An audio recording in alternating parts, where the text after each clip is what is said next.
안녕하세요. 저는 식당을 운영하며 아들과 함께 살고 있는 68세 여성입니다. 제 아들이 좀 특별하거든요. 저에게 찾아온 기적 같은 이야기를 소개해드리고자 이렇게 펜을 들게 되었습니다. 이제는 기억도 가물가물해진 제 고향 얘기부터 꺼내려 합니다.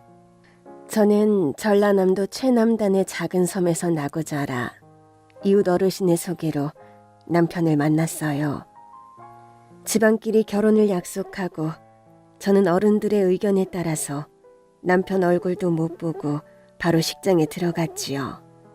고깃배 선장이라 얼굴이 시꺼멓고 인상은 강해도 나 좋아하는 단팥빵도 수시로 사오고 임신했을 때는 배 타고 못 들어가서 먹고 싶다는 딸기까지 사온 정 많고 마음 따뜻한 남편이었어요.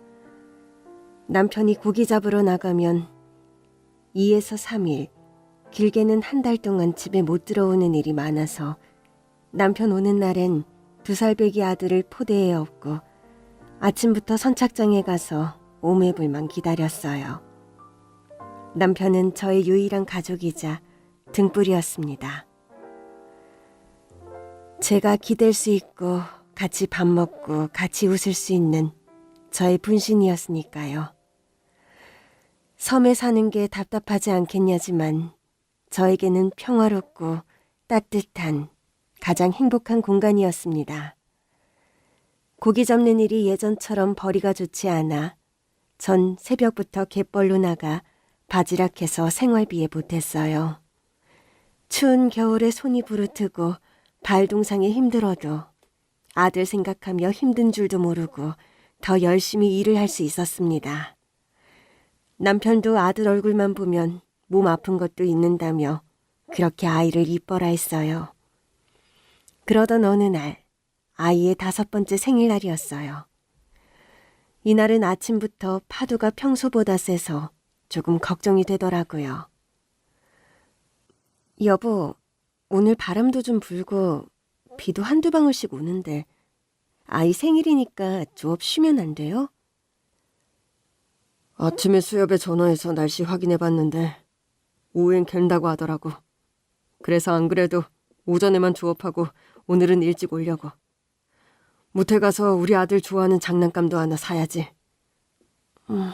그래도 전 영 불안하네요. 그냥 당신 오늘은 배 안 탔으면 좋겠는데. 아유, 괜찮다니까. 얼른 가야 돼. 저기 사람들 기다려. 남편은 걱정하지 말라며 아이와 절 안아주면서 배에 올랐습니다. 그날따라 전 남편이 멀어지는 뒷모습을 한참을 보며 배웅을 했어요. 남편도 손을 흔들며 환히 웃더라고요. 그런데 그게 남편의 마지막 모습이었습니다. 일기예보와 달리 갑작스런 풍랑으로 배가 뒤집혀 그렇게 남편을 떠나보내야만 했습니다. 전 산송장처럼 매일 울면서 한 달을 밖에도 안 나가고 누워만 있었습니다. 겨우 몸을 추스르고 남편의 옷가지며 물건을 정리하다가 옷장에서 검정 비닐봉투를 발견했어요. 그 안에는 남편이 직접 나무를 깎아 만든 열쇠고리였습니다. 그 열쇠고리에는 우리 세 식구 사진과 아이 이름 이니셜과 남편 이니셜이 새겨져 있었어요. 아마 생일날에 주려고 미리 사놓고 깜짝 놀래키려 했나 봐요. 전 그걸 본 순간 눈물이 왈칵 쏟아졌습니다. 머리를 한 대 맞은 것처럼 정신이 번쩍 들었죠. 남편이 이 마지막 선물을 내게 주면서 아이 잘 키워달라고 당부하고 있는 걸 알았으니까요. 알았어. 당신한테 약속할게. 우리 호철이 건강하고 훌륭하게 잘 키울게. 걱정 마. 전 남편이 마치 옆에 있는 것처럼 손가락 걸고 약속했어요. 그 이후로 전 아들만 바라보며 정말 열심히 살았습니다. 당장 먹고 살 길이 막막한 터라 돈 되는 일은 다 했죠. 아이 때문에 하루 종일 일하는 직장은 못 다니고 그나마 동네 분들이 일거리를 챙겨줘서 오전엔 그물 손질, 낮엔 팥볶이, 저녁엔 하우스에서 고추 따며 그렇게 일당을 받으며 생활을 했습니다. 100여 가구도 안 사는 작은 어촌이라 사실 돈벌이 될 만한 일이 없었어요. 그나마 동네 분들이 제가 일하는 동안에 돌아가면서 아이를 봐줘 정말 감사했죠. 저도 그렇게 일에 몰두하다 보니 2년이란 세월이 금방 지나갔습니다. 근데 고민이 하나 생겼죠. 아이가 7살이라 내년에는 학교에 가야 되는데 이 섬에는 학교가 없어서 큰 도시로 가야 하거든요. 그러려면 집도 구해야 되고 직장도 구해야 되는데 너무 막막했습니다. 다행히 동네 친한 아주머님이 자기 조카가 서울에서 큰 식당을 하고 있는데 미리 말해놨으니까 가보라는 거예요. 그렇게 30년 동안 살았던 고향을 떠나게 되었습니다. 섬에서 배를 3시간 타고 무태 도착해서 생전 처음으로 고속버스를 타고 서울로 향했습니다. 섬에만 살다가 이런 큰 도시에는 처음 온지라 아들 손 꼭 붙잡고 사람들에게 물어물어 아주머니 조카가 운영하는 해장국집을 찾아갔죠. 시장에 있는 해장국집은 꽤 컸는데요. 홀은 손님으로 꽉 찼더라고요.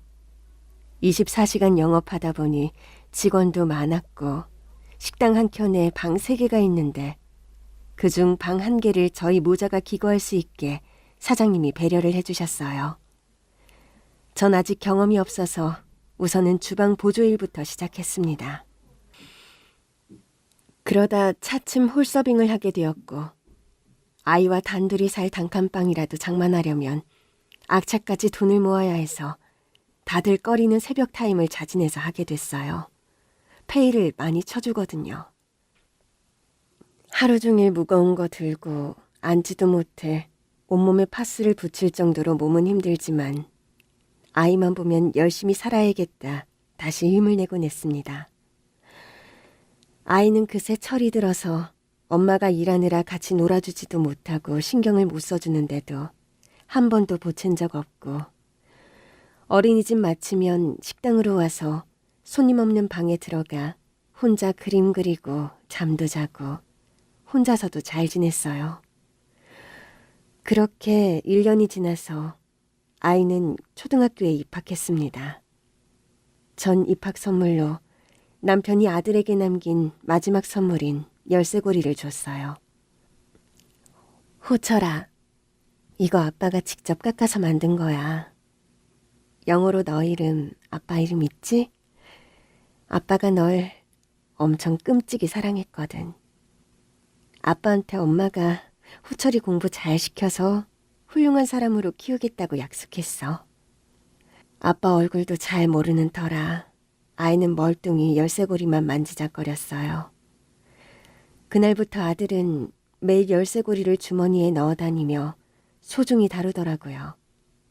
잘 때는 항상 책상 위에 두고 공부할 때도 책 옆에 두고 아들에게는 그 열쇠고리가 곧 아빠였나 봅니다. 식당 일을 하면서도 돈도 제법 모아서 우리 둘 식구 살 전셋집은 구할 수 있을 것 같았습니다. 아이도 컸고 공부방이 필요해서 식당 근처에 집을 계약했습니다. 빌라 2층인데 방 2개에 거실도 넓고 너무 좋더라고요. 사실 너무 싸서 처음엔 집이 아주 오래됐나 싶었는데 집도 깨끗하고 너무 마음에 들었어요. 그렇게 며칠 후에 집주인을 만나 잔금을 다 치르고 이사 오기 전에 청소라도 좀 해야겠다 싶어서 이사갈 집에 찾아갔습니다. 집주인은 빌라 4층에 살고 있어서 벨을 눌렀어요. 근데 아무도 없는지 인기척이 없더라고요. 이때 이 건물에 사는 사람인지 한 남자분이 오시더니 저기요, 혹시 집주인 보러 왔어요? 아, 네. 2층에 새로 이사 올 사람이거든요. 에휴, 여기도 당했네. 이 건물 곧 경매 넘어가요. 집주인이 온통 빚져서 빌라지어서 세입자들 등쳐먹고 도망갔어요. 완전 상습범이더라고.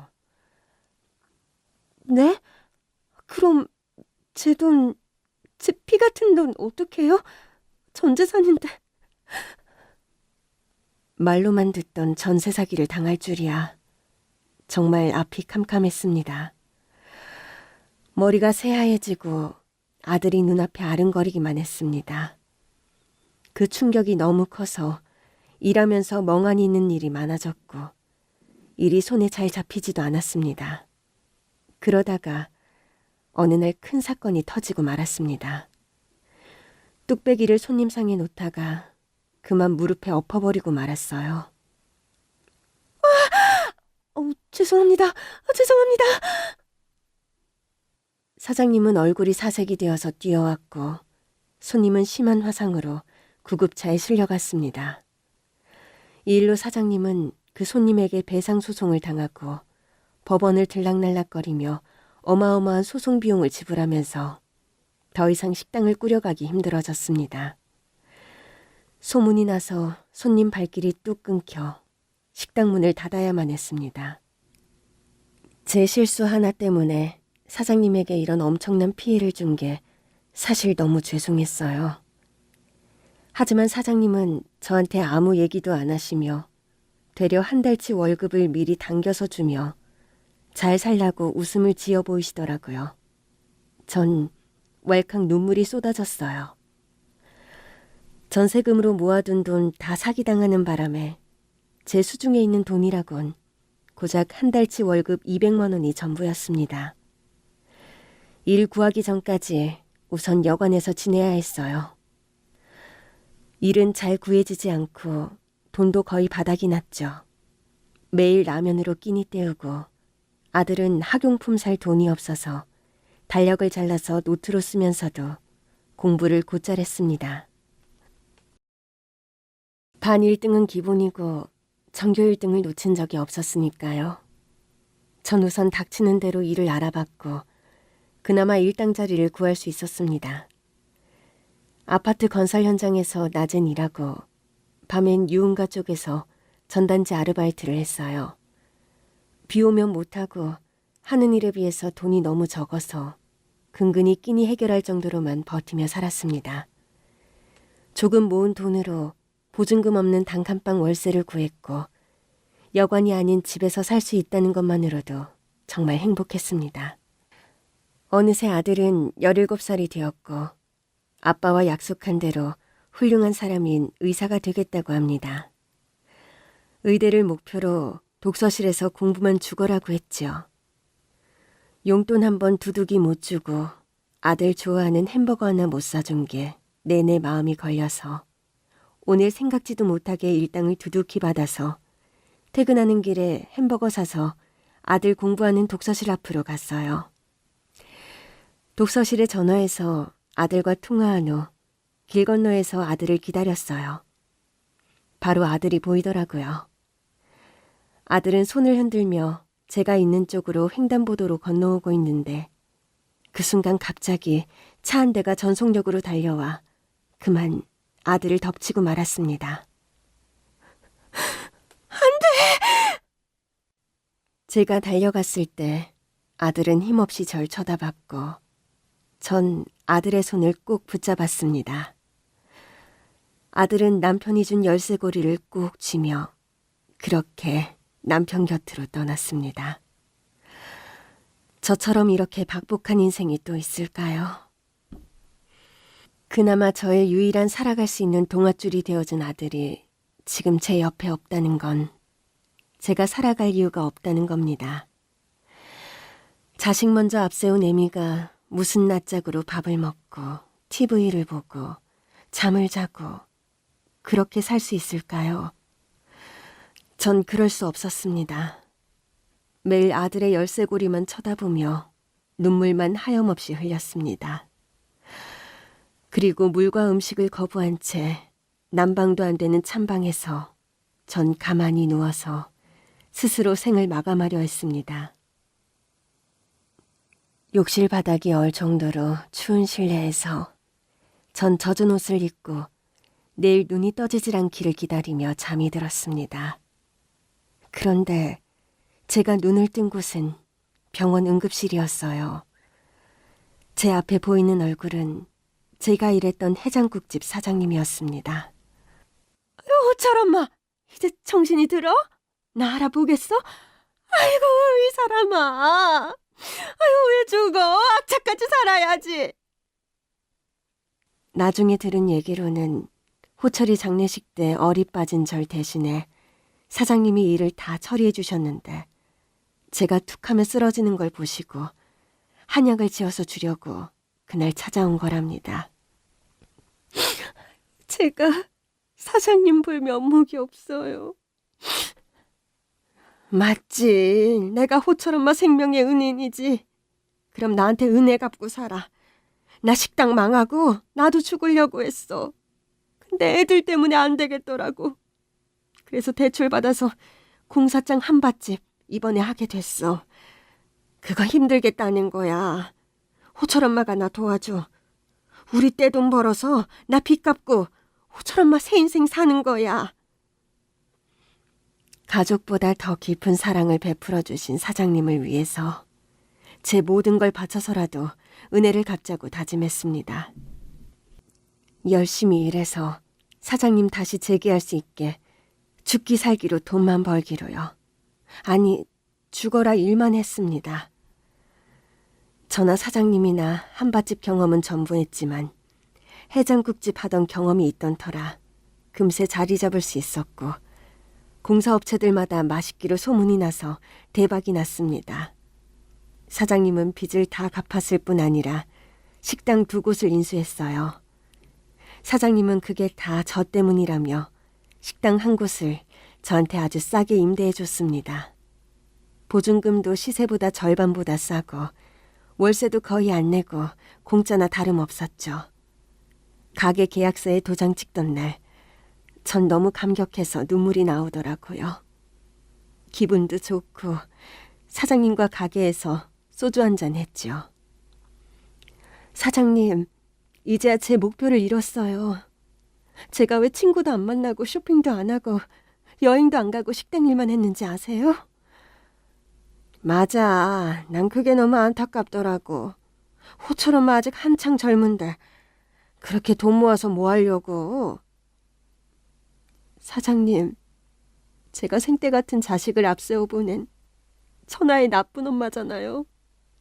우리 호철이한테 그 먹고 싶다던 햄버거 하나도 못 사주고 죽어도 내가 죽었어야죠. 하루하루 1년 365일 매 순간마다 우리 아들 얼굴이 아른거리는데 어떻게 제가 좋은 옷 사입고 맛있는 걸 사 먹고 친구랑 커피 마시면서 다 떨고 그렇게 할 수가 있겠어요. 우리 호철이한테 너무 미안한 거잖아요. 제가 아들한테 속죄할 수 있는 건 돈 많이 버는 일밖에 없었어요.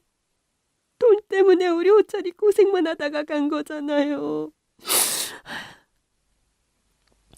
사장님은 말없이 어깨를 토닥거려 줍니다. 그렇게 작은 백반집에서 시작해 장사가 제법 잘 되어서 28년이 지난 지금은 갈비집을 운영하고 있어요. 직원도 6명이나 두고 연일 손님들로 북적이는 그야말로 줄 서서 기다리는 대박집이 되었습니다. 저희 집 인기 비결은 뭐니 해도 좋은 품질의 고기예요. 제가 워낙 깐깐해서 고기 품질이 조금만 나빠도 바로 거래를 끊어서 갈아치운 곳이 수두룩합니다. 이번에 새로 바꾼 업체는 어떨지 전 아침부터 긴장하면서 기다렸어요. 저만 치서 탑차가 들어오고 기사가 내리더라고요. 모자를 푹 눌러쓴 채 인사를 하고 고개를 드는데 순간 전 너무 놀라서 몸이 휘청거렸습니다.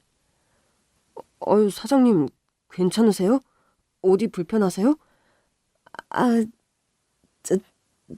저 혹시 이름이 어떻게 되나요? 나이가 어떻게 되는지. 우리 사장님 고깃값 좀 깎으려고 저 처음 봤는데도 친한 척하는 거죠? 알았어요. 제가 먼저 신고할게요. 나이는 45, 김동현입니다. 45이라고요? 아유, 어떻게 이런 일이. 사장님, 무슨 이유가 있으신 거죠? 우리 아들이 살았더라면 댕나이가 됐을 거예요. 아유, 우리 아들과 너무 닮아서 저기서 걸어오는데 내 심장이 멎는 줄 알았어. 내 사정을 들은 김 기사는 자기를 아들처럼 생각하라며 특유의 명랑함으로 저한테 살갑게 대해줬습니다. 전 매일 오전 9시면 오는 김 기사를 기다리는 게 낙이 되었죠. 사는 재미를 잊은 지 오래였는데 마치 아들을 기다리는 듯이 설레고 늦으면 걱정되고 그렇게 제 인생에도 즐거움이 생겼습니다. 제가 너무 그런 티를 내면 김 기사가 부담스러워할까 봐 그런 내색을 안 하고 겉으로는 사무적으로 대했죠. 하지만 어떻게든 챙겨주고 싶어서 괜히 말하면 부담스러워할까 봐 고기 다 내리고 나오면 홀탁자에 방금 끓인 갈비탕 한 그릇을 매일 탁자 위에 차려놓습니다.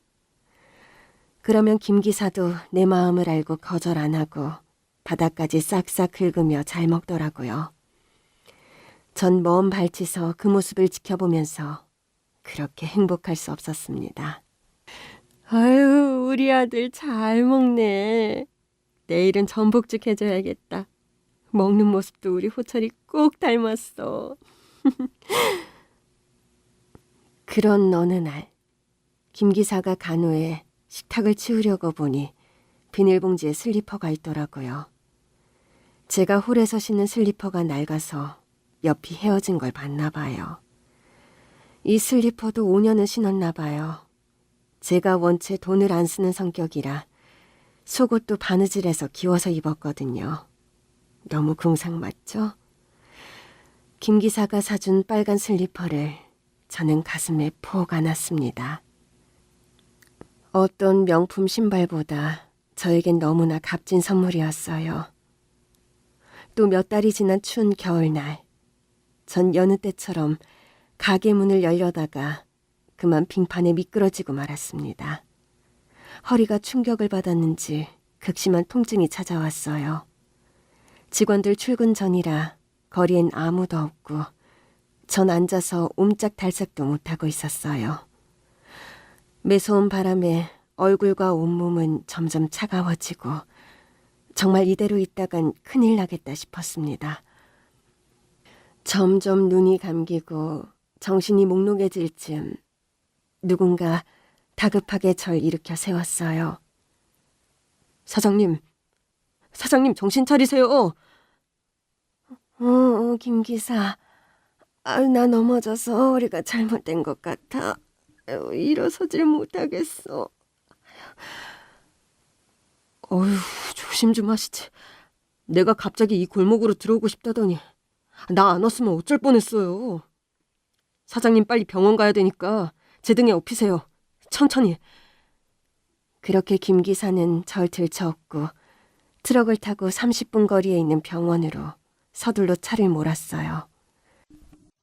허리는 아파 고통스러웠지만 아들같이 든든한 김 기사를 보고 있노라니 마냥 좋았습니다. 외로움도 무뎌질 만큼 혼자가 익숙해진 내게 우리 아들이 외롭지 말라고 김 기사를 보낸 것 같았습니다. 다행히 김 기사 덕분에 전 치료 잘 받아 얼마 후 몸도 다 회복되었어요. 그 이후로 김 기사는 허리 괜찮나, 요리할 때 붉은 척 하지 마라, 계단 내려갈 때 밑에 보고 내려가라, 완전히 잔소리쟁이가 다 됐어요. 저는 내가 애냐고 투덜대면서도 김 기사의 잔소리가 왜 그리 듣기 좋을까요? 나한테도 잔소리해주는 사람이 생겼네요. 나 이제 혼자가 아니구나. 눈물이 핑 돌았습니다. 근데 김 기사를 보면 옷이 다림질을 안에 구겨져 있고 며칠 동안 같은 바지를 입고 있기에 슬쩍 물어봤죠. 결혼 안 했냐고. 그랬더니 아내와는 얼마 전부터 따로 떨어져 살고 있고 고등학생인 아들과 둘이 산다고 하더라고요.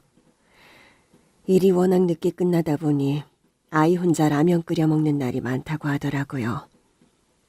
남자 둘이 살다 보니 안 봐도 살림살이가 눈에 훤합니다. 그날 밤 식당 영업이 끝난 늦은 시간에 부엌에서 콩자반, 진미채볶음, 장조림, 멸치볶음 5-6가지 밑반찬을 만들었어요. 그리고 다음 날 김 기사가 잠깐 화장실 간 사이에 트럭에 몰래 넣었어요. 먼 발치서 보니 김 기사가 반찬통을 한참을 보더니 눈물을 훔치더라고요. 그 모습을 보는 제 마음이 짠해서 저도 눈물이 주르륵 흘렀습니다. 그리고 김 기사가 잘 먹었다고 하면서 빈 반찬 그릇을 줄 때는 그 안에 항상 군것질거리가 들어있었어요. 어떤 날은 제가 좋아하는 단팥빵, 어떤 날은 약과, 알사탕 메뉴도 시시각각 바뀌었어요. 그러던 어느 날 아침, 변함없이 9시가 되고 저 멀리서 탑차가 옵니다. 그런데 김 기사가 아니었어요. 김 기사는 어디 갔냐고 물었더니 몸이 아프답니다. 걱정이 되어서 전화를 걸었는데 꺼져 있더라고요. 심각한 건가 응급실 간 건가 별의별 생각을 다 하며 식당 일도 손에 안 잡히고 미치겠더라고요. 3일 후 김 기사가 초췌한 얼굴로 왔어요. 전 얼른 고기죽을 끓여 한 술이라도 뜨라고 했어요. 천천히 죽을 먹는 김 기사의 표정이 너무 어둡더라고요. 김 기사, 무슨 일 있어? 얼굴이 너무 안 좋네. 이런 말까지 사장님께 안 하려고 했는데 그동안 저한테 너무 잘해주셔서 감사했어요. 저한테는 어머니 같았거든요. 저 다른 일 알아보려고요. 배송 일은 페이가 작아서 지방 같은데 공사 현장 일을 좀 해보려고요. 갑자기 돈 들어갈 일이라도 생긴 거야? 사실 저 애들 엄마랑 이혼 준비 중이었거든요. 와이프가 바람을 폈는데 홧김에 그놈을 때렸거든요. 바람은 그놈이 피워놓고 날 폭행죄로 콩밥 먹이겠다고 길길이 뛰더니 결국 3천만 원으로 합의 보기로 했거든요. 전 감옥 가는 거 겁 안 나지만 혼자 남을 아들을 생각해서 그럴 수가 없더라고요. 어떻게 해서든 돈 마련해 봐야죠. 그 돈이라면 내가 융통해 줄 수 있어. 그 돈 때문에 이 좋은 직장 잃으면 안 되지. 안 돼요. 사장님한테 제가 돈 받은 게 얼마나 많은데 저도 염치가 있지. 사장님 도움 없이 제 힘으로 해결하고 싶어요. 정말 갈아먹어도 시원찮을 그 더러운 놈한테 사장님 돈 줄 수 없어요. 너무 완강하길래 저도 더 이상 말을 못했습니다. 그리고 다음 날 김 기사가 아니라 다른 젊은 청년이 왔어요. 곧바로 김 기사한테 전화를 했는데 전화를 안 받네요. 김 기사가 사표 냈냐고 청년한테 물어봤는데 다행히 그건 아니라고 합니다. 그럼 무슨 일일까? 순간 제 머리를 스치고 가는 불길한 생각. 안 돼. 전 정신없이 김 기사가 근무하는 회사에 뛰어갔고 지금 김 기사가 연락이 안 되니 집 주소 좀 알려달라고 사정을 했죠. 그런데 이 사정이 그건 개인 프라이버시라 절대 알려줄 수 없다는 겁니다. 그렇게 터벅터벅 회사를 나오는데 문득 생각나는 게 있었어요. 예전에 빙판에서 미끄러졌을 때 김 기사 집도 우리 가게 근처라면서 특이하게도 집 앞에 500년 넘은 은행나무가 있고 요즘 시대에 보기 드물게 삐그덕 소리 나는 오동나무 대문집이라고 말했던 기억이 납니다. 전 동네 사람들에게 물어물어 김 기사 집을 찾아갔어요. 그렇게 한참을 걷다가 은행나무가 눈에 띄고 그 앞에 나무 대문집이 보이더라고요. 배를 누르니 누구세요? 누군가 나와 현관문을 열었는데 저도 모르게 호철아! 아들 이름이 불쑥 나왔습니다. 그 이유는 문을 연 이 아이 얼굴이 제 죽은 아들과 똑 닮았기 때문이에요. 아들 누가 왔어? 뒤에서 김 기사 목소리가 들렸습니다. 이 아이가 아들이구나. 이름은 김준영. 17살로 고1이라고 하더라고요. 아들이 하늘나라로 간 게 17살. 마치 30년 전으로 되돌아간 것 같았습니다. 절 보며 환히 웃는 아이의 모습이 참 밝아서 좋더라고요. 김 기사는 상간남과 또 싸워서 허리가 삐끗해서 며칠 동안 누워 있었다는 겁니다. 전 다음날 또 찾아갔어요. 사실 그 아이 얼굴이 아른거려서 보고 싶어서 갔어요. 갈비찜과 반찬들을 바리바리 싸왔죠. 할머니! 하며 절 잘 따르며 살갑게 구는 아이가 너무 이뻤어요. 맨손으로 갈비를 뜯으며 맛있다고 난리예요. 김 기사는 그런 아들 모습을 짠하게 쳐다보면서 말을 꺼내더라고요. 저 이 집 전세 보증금 빼서 와이프 위자료 주고 그놈 합의금도 해결하려고요.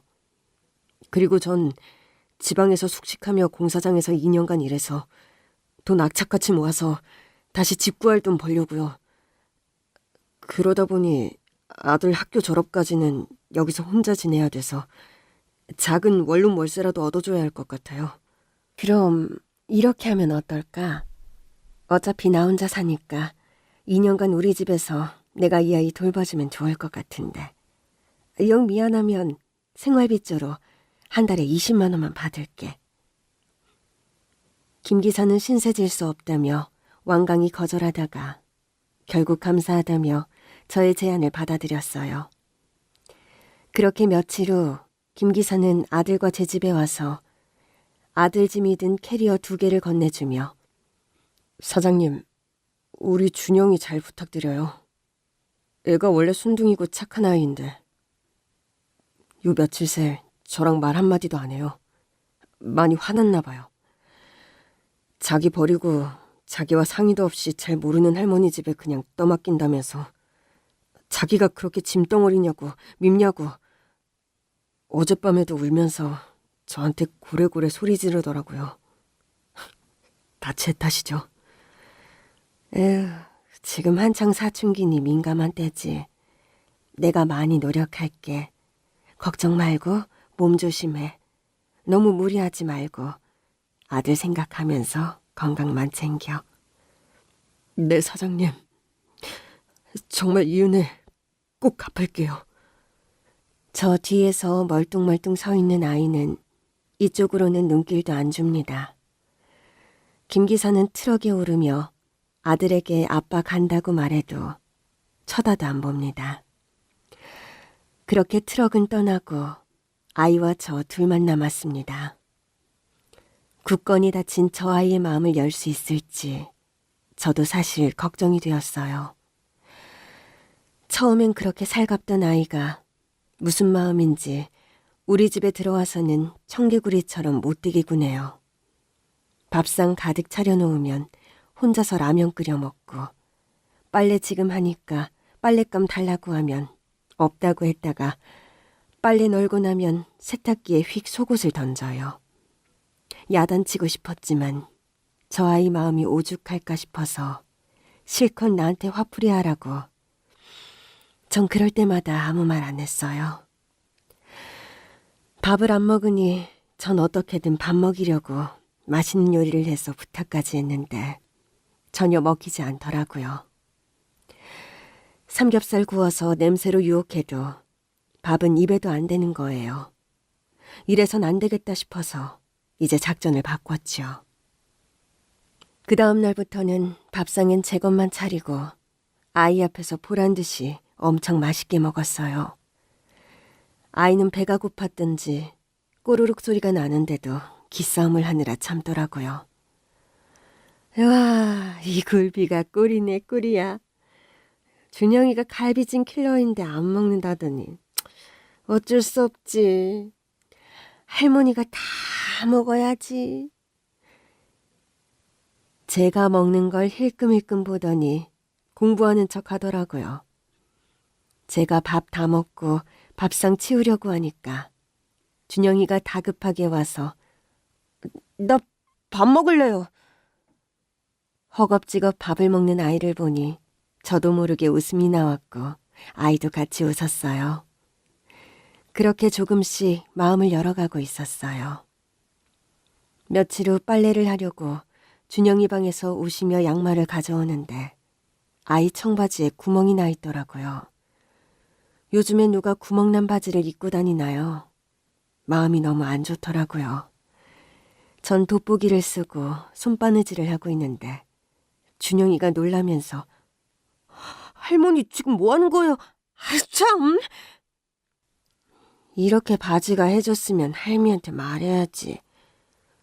너가 얼마나 할미가 어려웠으면 이런 찢어진 옷을 입고 다니고. 네 아빠가 알면 얼마나 할미 원망하겠냐. 아유.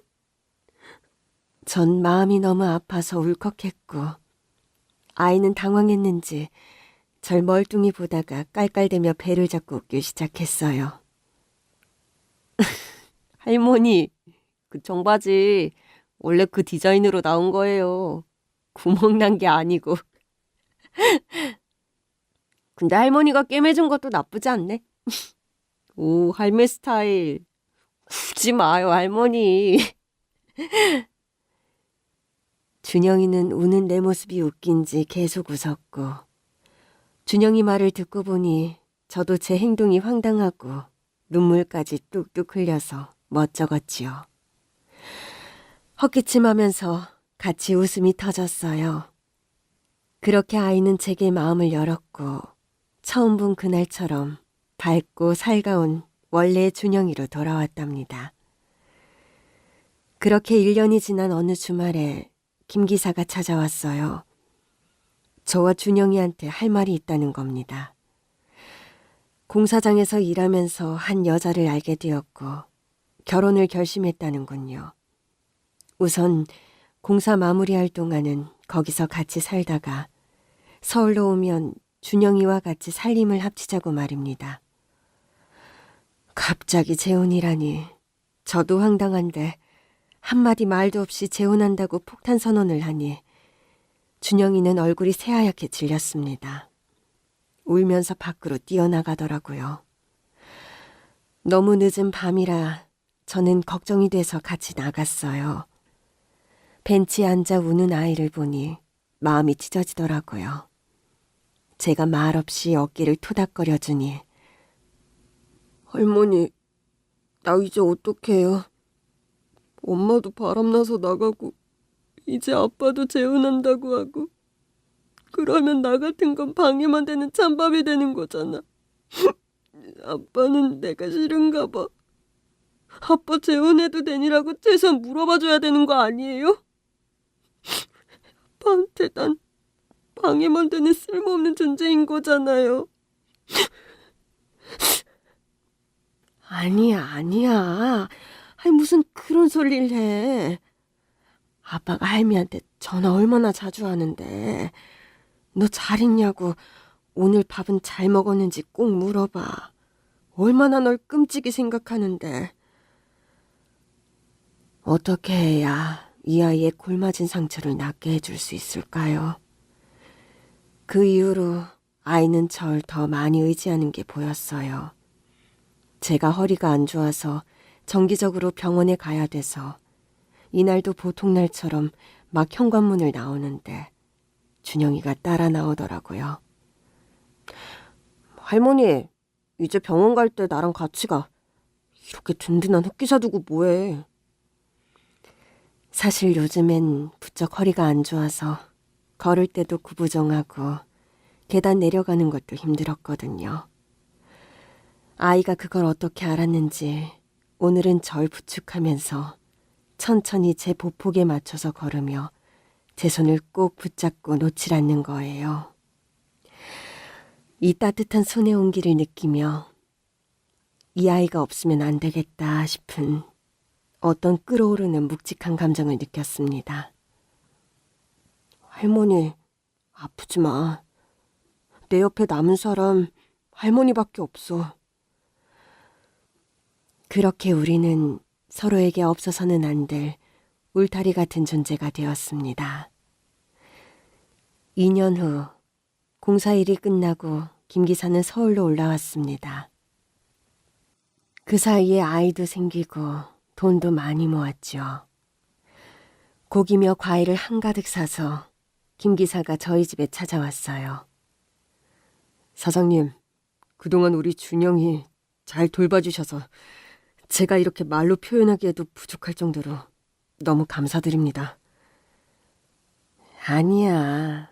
내 밥 먹는 거에 그냥 숟가락 하나 얹은 것 뿐인데 뭐. 애기 엄마랑은 같이 살 집은 구했어? 네, 그 사이에 직장도 구했어요. 일하던 공사 현장 감독님이 절 잘 봐주셔서 아시는 분한테 추천해줘서 서울에서 현장 감독 일을 하게 됐어요. 아유, 잘 됐네, 잘 됐어. 아유, 근데 요즘 전세가 많이 올라서 집은 구했어? 다행히 이 근처에 방 2개짜리 빌라인데 18평인데도 집이 꽤 넓게 나와서 가격도 저렴해서 계약을 했어요. 사장님 자주 뵈려고 일부러 이 근처로 구했어요. 그래서 말인데요. 이제 준영이 데려가려고요.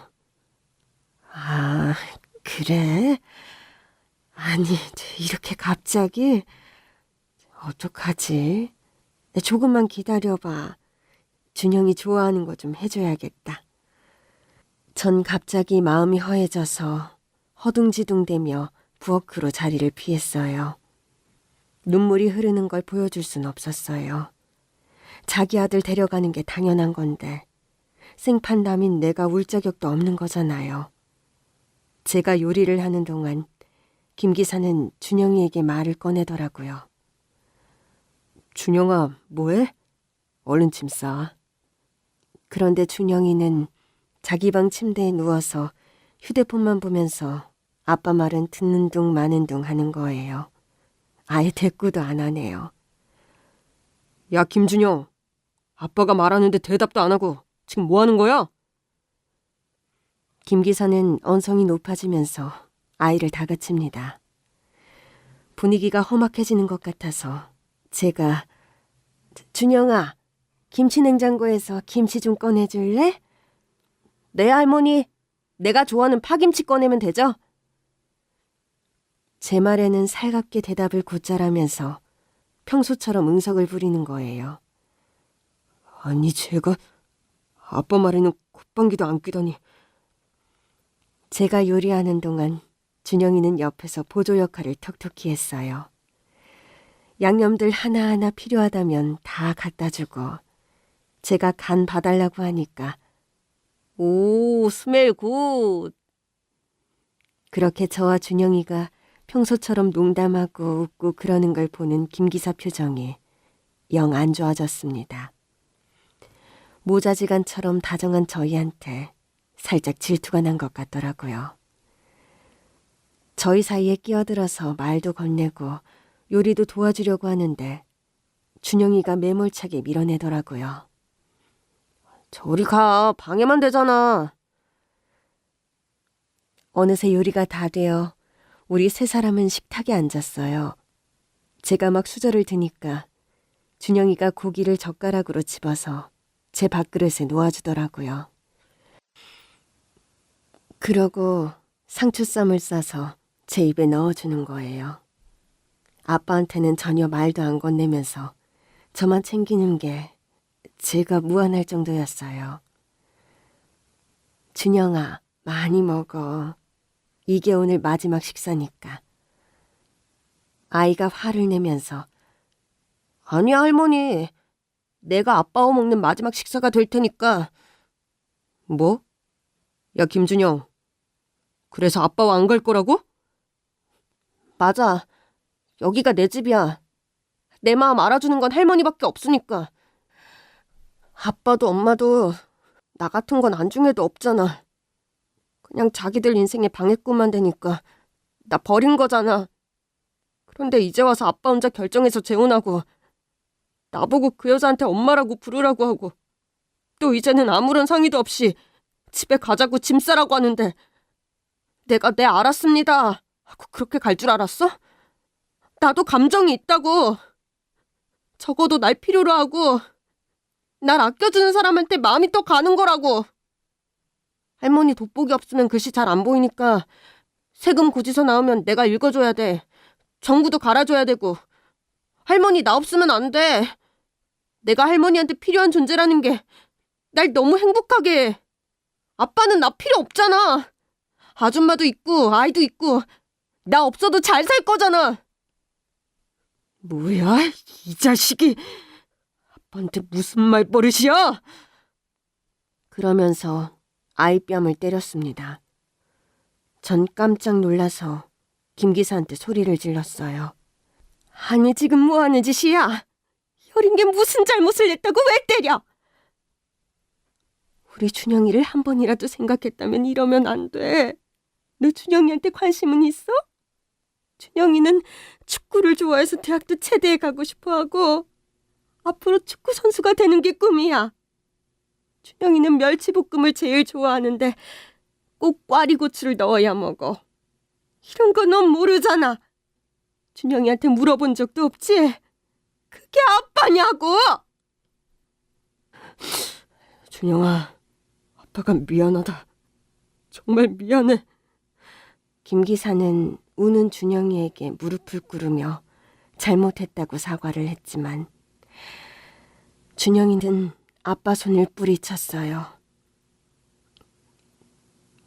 나한테는 할머니가 엄마고 아빠니까 저한테 아빠 노릇하려고 하지 마세요. 그냥 가세요. 나 할머니 돌아가시기 전까지 절대 이 집 안 나갈 거니까. 아빠를 따라가지 않고 제 옆에 영원히 남는다는 아이의 말에 전 가슴이 북받쳤어요.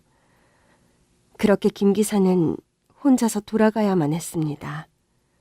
전 현관까지 배웅을 해주며 김 기사를 다독거렸어요.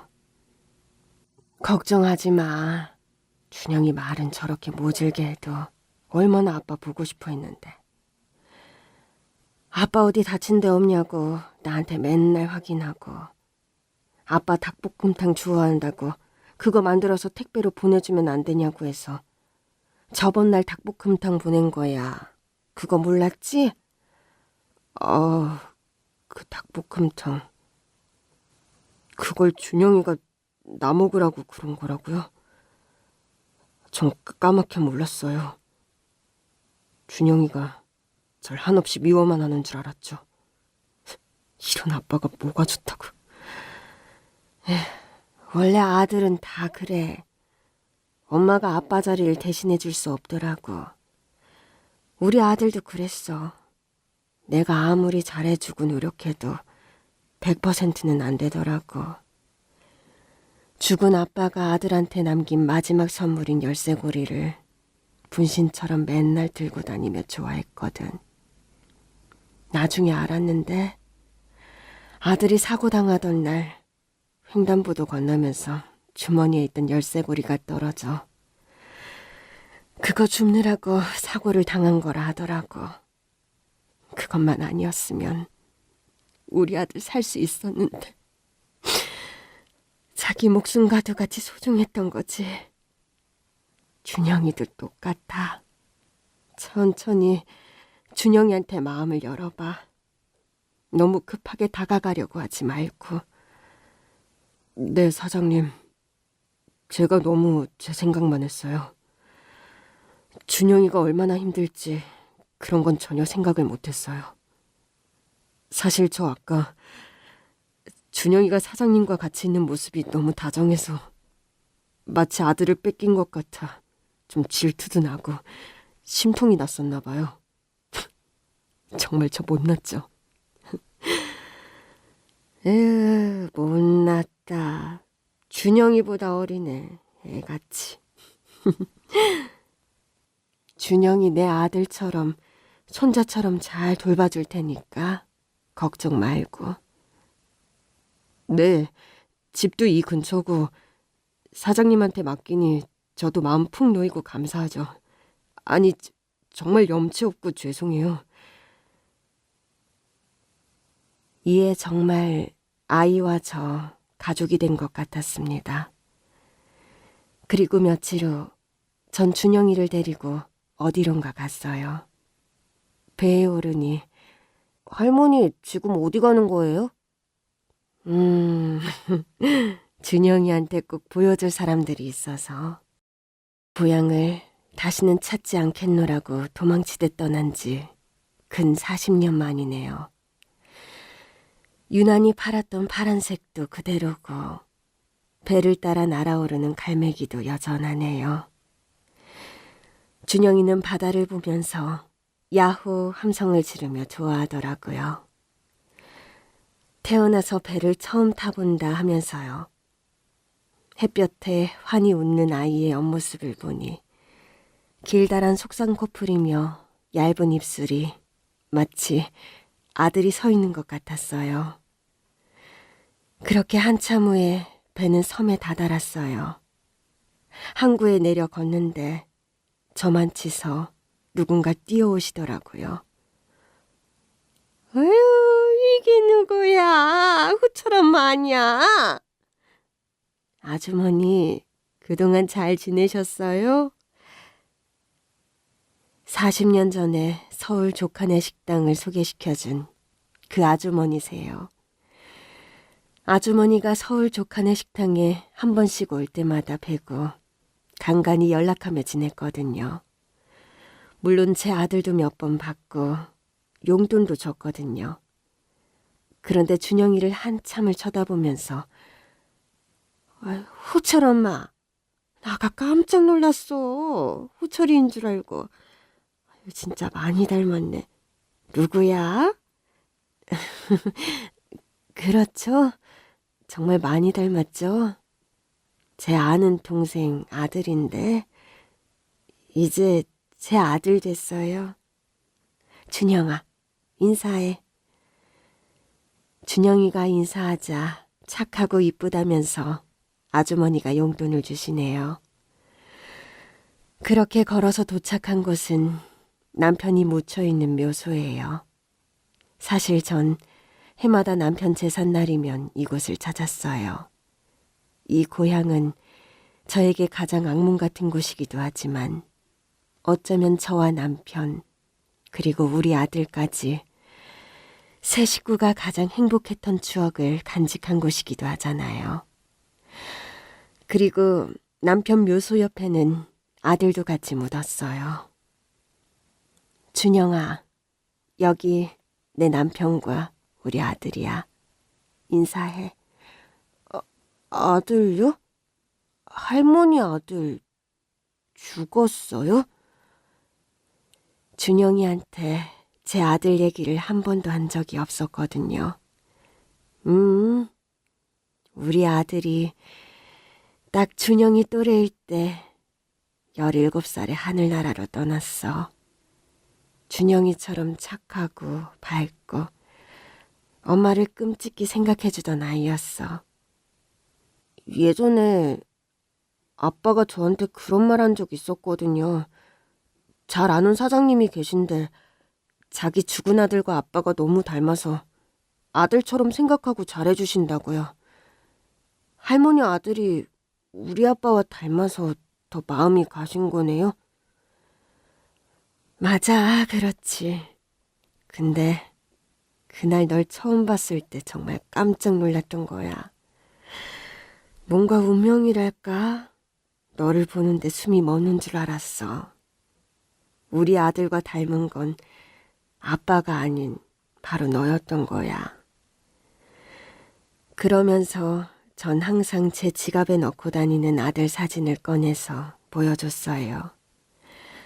아들 학생증 만든다고 찍은 사진을 하나 달라고 해서 갖고 있는 게 유일한 아들 사진이거든요.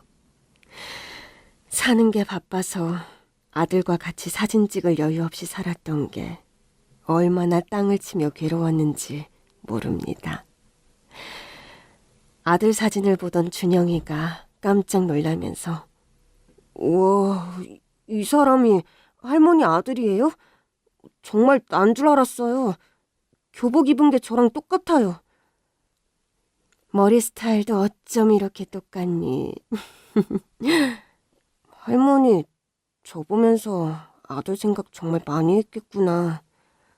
난 그런 줄도 모르고 처음에 와서 할머니 속 엄청 속썩이고 힘들게 했던 거 정말 죄송해요. 괜찮아.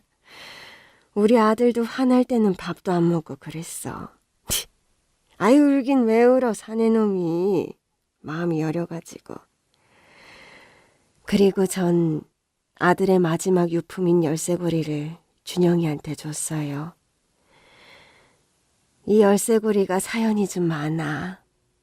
남편이 우리 아들 5살 생일날에 주려고 직접 나무 깎아 만든 거야.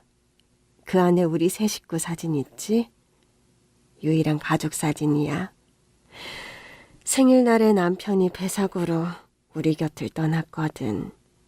그래서 그 열쇠를 우리 아들한테 줬고, 아들은 아빠 얼굴은 모르지만 아빠의 생일 선물을 맨날 가지고 다니며 보물처럼 소중히 여겼지. 이제 준영이가 우리 아들 해주면 안 되겠니? 이 소중한 걸 저한테 주시는 거예요? 그럼 당연히 제가 아들 해야죠, 할머니. 아니다. 이제부터는 엄마라고 불러야겠네. 엄마! 엄마 소리를 듣는 순간 코끝이 찡해지면서 눈물이 핑 돌았어요. 얼마 만에 듣는 엄마 소리인지 그 감정을 말로 다 표현할 수 없이 벅찼습니다. 그래, 준영아. 내가 너 엄마야. 고마워. 엄마라고 불러줘서. 그렇게 전 준영이를 안아줬고 준영이도 어깨를 들썩이며 한참을 울었습니다. 가족이 된 소중한 날, 이번에는 준영이가 제 손을 끌고 어디론가 데려가더라고요. 따라 들어간 곳은 사진관이었어요. 와, 이 사진관이 아직도 있네. 남편과 결혼사진 찍었던 곳인데. 준영아, 너가 여긴 어떻게 알고. 하여튼 우리 엄마 구식이라니까. 요즘에 핸드폰으로 안 되는 게 어디 있어? 이 핸드폰이 찾아줬지. 엄마, 우리 사진 찍어. 엄마 아들하고 같이 사진 못 찍어서 한이 됐다며. 이 아들 평생 닳고 닳도록 보라고. 내가 더 어른이 되어 얼굴이 변하기 전에 사진 찍어서 평생 간직하라고. 엄마 아들 나이와 내가 비슷하다며. 어쩜 이렇게 기특한 생각을 했을까요? 잘 웃지 않던 전 준영이가 웃겨줘서 환하게 한바구음 짓는 얼굴로 사진이 나왔어요. 사진 속에 행복하게 환히 웃는 제 모습이 정말 낯설었어요. 그 사진을 준영이는 열쇠고리 안에 꾹꾹 구겨서 넣었어요. 저에게 새 아들이 생긴 이날을 전 평생 잊을 수 없습니다. 제가 신기했던 건 죽은 아들이 제일 좋아했던 게 우렁이 넣은 된장찌개인데 준영이도 우렁 된장국을 유독 좋아한다는 거예요. 매일 밥상에선 된장찌개가 빠지지 않고 오늘 점심도 우리 아들과 된장찌개를 먹었답니다. 전 하루하루가 요즘 행복해서 때로는 눈물이 날 때도 있어요. 제겐 너무 특별한 아들이자 가장 사랑하는 가족인 거죠. 오랫동안 제 이야기 들어주시느라 감사합니다. 다들 건강 챙기시고 행복하세요.